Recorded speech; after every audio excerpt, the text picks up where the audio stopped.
ఈ వీడియోలో స్పైసీ జీరా egg fry ఎలా చేయాలో చూద్దాం. ఇంట్లో తక్కువ సమయంలో టేస్టీ రెసిపీ చేసుకోవాలని చూస్తున్న వారికి ఇది ఖచ్చితంగా నచ్చుతుంది. Welcome to spicy spoons. ముందుగా రెసిపీలో కావాల్సిన ఇంగ్రీడియంట్స్ని చూసేద్దాం.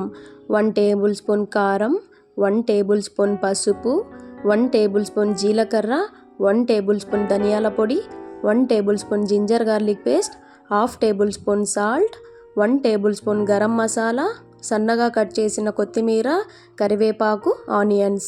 ఇప్పుడు తయారీ విధానం చూద్దాం. బాయిల్ చేసిన ఎగ్స్ని పీల్ తీసుకొని హాఫ్గా కట్ చేసి ప్లేట్లో పెట్టేయాలి. స్టవ్ ఆన్ చేసి 2 టేబుల్ స్పూన్ ఆయిల్ని ప్యాన్లో వేసి 1 టేబుల్ స్పూన్ జీలకర్రను వేయాలి. ఇందులో సన్నగా కట్ చేసిన ఆనియన్స్ని పింక్ కలర్ వచ్చే వరకు ఫ్రై చేయాలి. తర్వాత ఒక రెమ్మ కరివేపాకును కూడా యాడ్ చేయాలి. ఇందులో 1/2 tablespoon salt, 1/2 table spoon పసుపును యాడ్ చేసి 1 టేబుల్ స్పూన్ జింజర్ గార్లిక్ పేస్ట్ను కూడా వేయాలి.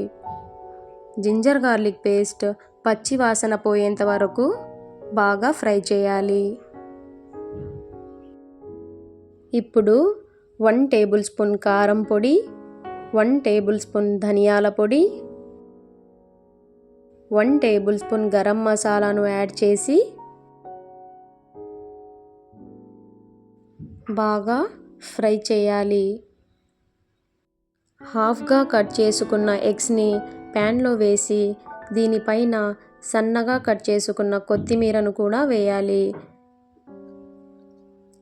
ఎగ్స్ని 2 వైపులా తిప్పుతూ క్రిస్పీగా వచ్చే విధంగా ఫ్రై చేసుకోవాలి.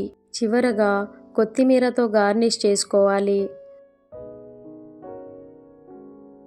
స్టవ్ ఆఫ్ చేసి సర్వింగ్ ప్లేట్లోకి ట్రాన్స్ఫర్ చేసుకోవాలి. ఫైనల్గా స్పైసీ జీరా ఎగ్ ఫ్రై రెడీ. ఇది రైస్ లేదా చపాతీలోకి బెస్ట్ కాంబినేషన్. ఇలా 15 మినిట్స్లో ఈ రెసిపీని టేస్టీగా ఈజీగా చేసుకోవచ్చు. మరిన్ని వీడియోస్ కోసం ఛానల్ని సబ్స్క్రైబ్ చేసుకోండి.